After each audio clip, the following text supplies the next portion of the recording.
So today I'm continuing what I was speaking about yesterday when we're reparenting ourselves from the inside out. This is taught by Elana Rivka Shwartz at a women's group that I attended a couple years ago at a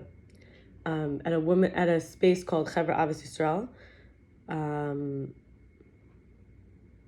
I'm not at all recommending people go to this synagogue, this group, this meeting place. Rather, I'm just saying this was an event that was there. And she was talking about intensive feeling psychotherapy, IFP, and how her name is Elana Rivka Shwartz, and this is like the work of reparenting ourselves. So emotional growth and healing is often called primal work because emotions are primal. It's not something that we're thinking, and it has a lot to do with the most rudimentary or fundamental or initial reactions or responses we have. It's practical, in other words, it's a practical thing. So we have to practice. So unconditional love is when we have no expectations, no strings attached, expressing without it being dependent on the other person. We're not in a flow of a flaw focus. We're not in a fault-finding mode. Rather, there's a non-judgmental awareness mode, like a peripheral vision, just casually gazing, just aware. And it's like when we're not filling an emotional need and satisfying it by using others for acceptance, freedom, presence, or allowance. We're loving them even if they don't give us acceptance, freedom, presence, allowance. And this is the work. The work is to be able to love someone, to practice that without getting what we think our needs are met. A therapist helps us do this work for ourselves so we could keep moving forward, where we clear the inner world. We become sane and clean. We don't have clogs. Oop, let me come back in a little. And there's nothing wrong with feeling any feeling. Our behavior is not the same thing as feeling them. So how do we behave? For example, when somebody feels angry and they throw things or punch, there's the behavior we're talking about versus the feeling. We're not saying they shouldn't feel angry. There's triggers that are happening, and truly feeling, if we have no obstacles or defense mechanisms to the pain, emotions are energy in motion. They come and go, like half a minute to a minute and a half, literally 30 to 90 seconds. So that's when there's space. But sometimes it could take much longer because we have defense mechanisms, because there's no space. And how do we get in the space? We breathe. Breathing literally makes space from the inside out, and emotions are an internal experience. And when we think of like teshuvah in Hebrew, which means repentance, return to love. So yeah, okay, I got mad or I got frustrated. There's composting, which is happening. It's like the waste and the dead stuff. We can repurpose it. We can fertilize with it to get a richer, stronger, more powerful growth. The energy is not just thrown away or useless. So how do we do this? One, what happened? I'm going to use an example for me. There was a man who came into Brooklyn, where in my city, and he wanted to meet me. And he's coming from Canada.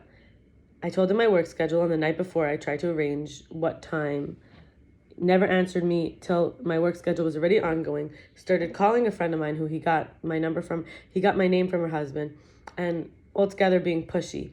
After that, when I was able to get in touch with him after my work schedule that I had told him, I was no longer available. I had signed up for some stuff I wanted to do, and I felt manipulated when multiple times he started telling me that I had asked him, well, how long are you going to be here for? He kept saying, could you change your plans? Is that? I said, it's like a little lazy and selfish. Like in my mind, I'm thinking like he's waiting till last minute, and then all of a sudden it's an emergency.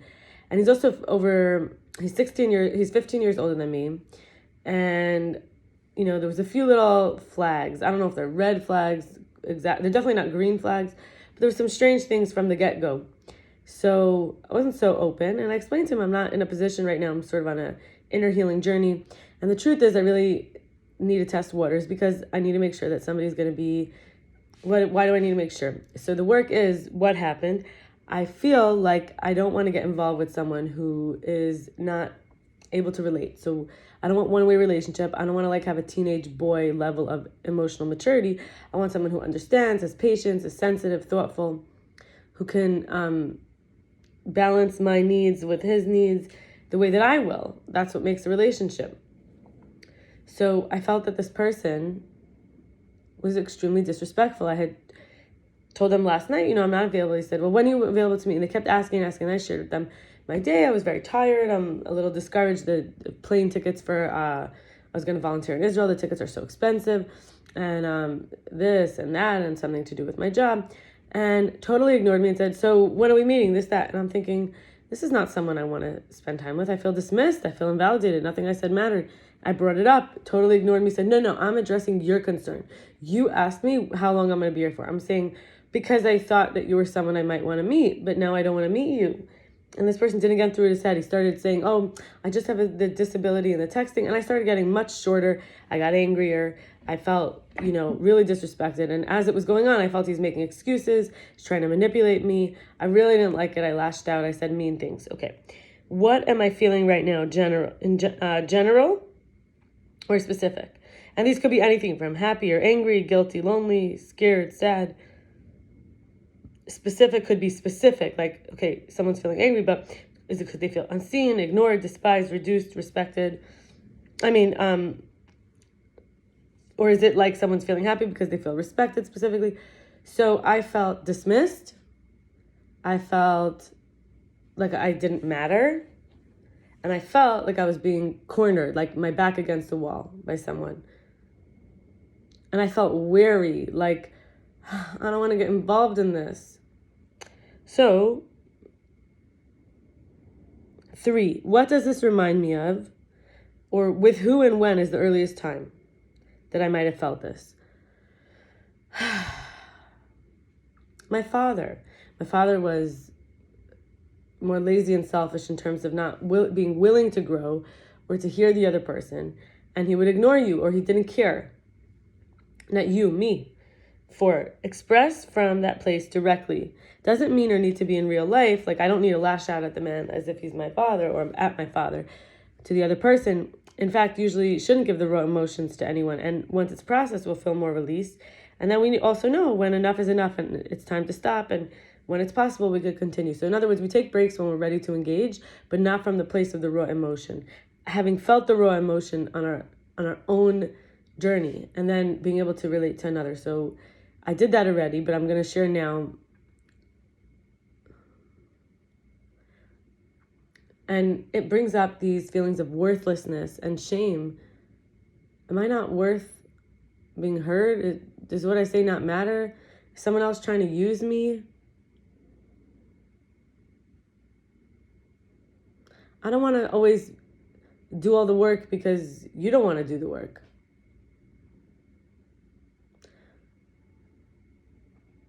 Why isn't someone willing to do the work for me? Am I asking for too much?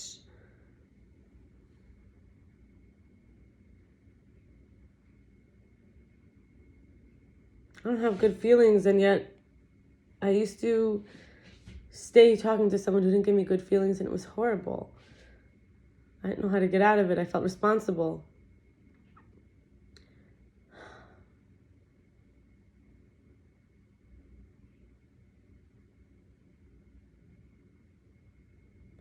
I feel I'm not being given the space to process. I asked, leave me alone. Let me think about things. And I'm being bothered and bothered.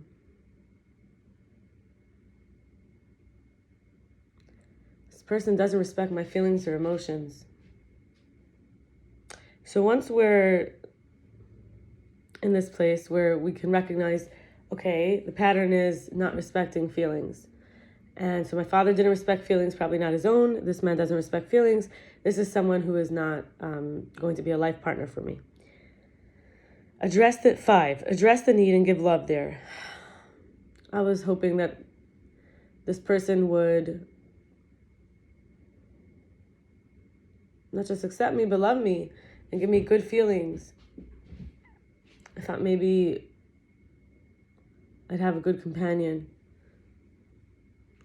to spend time with, to help. And also this person, some of the words they said were misleading. They didn't actually mean what they said and they didn't follow through. So I'm going to be there for myself. I'm going to recommit to be good company for myself, to respect my feelings, and not dismiss myself. And 6, can I now interact and tell someone, I know you didn't mean it and it's not your fault, but X is hard for me, so I'd like Y. Can I tell this person,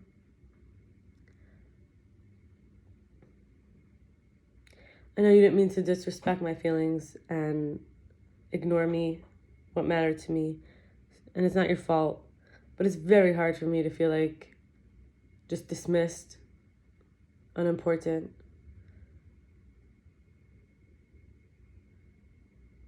So can you give me time to process this? And in this case, I don't feel that there's room for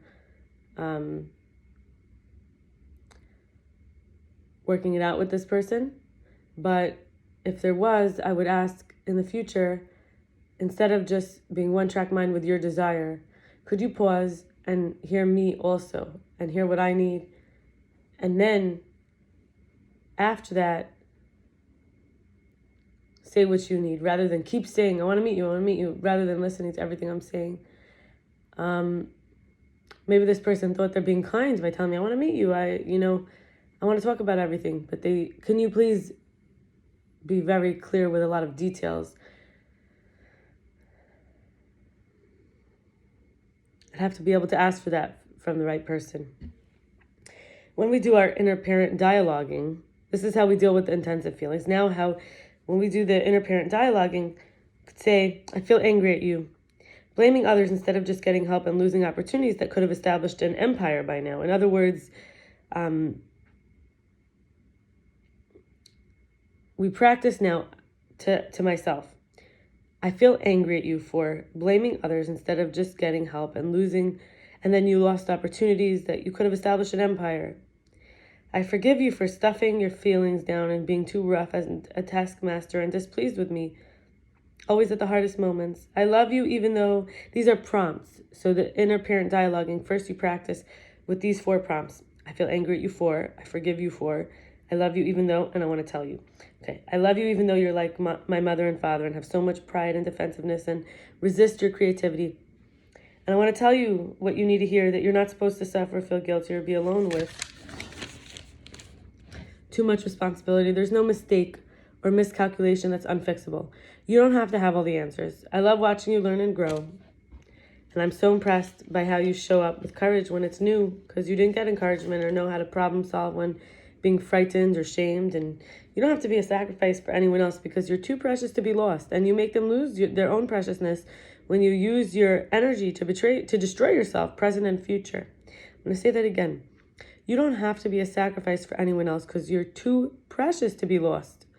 And you make them lose their own preciousness when you use your energy to destroy yourself. Everything passes, and don't hold it against you. I don't hold it against you for how you reacted. I know you are healing.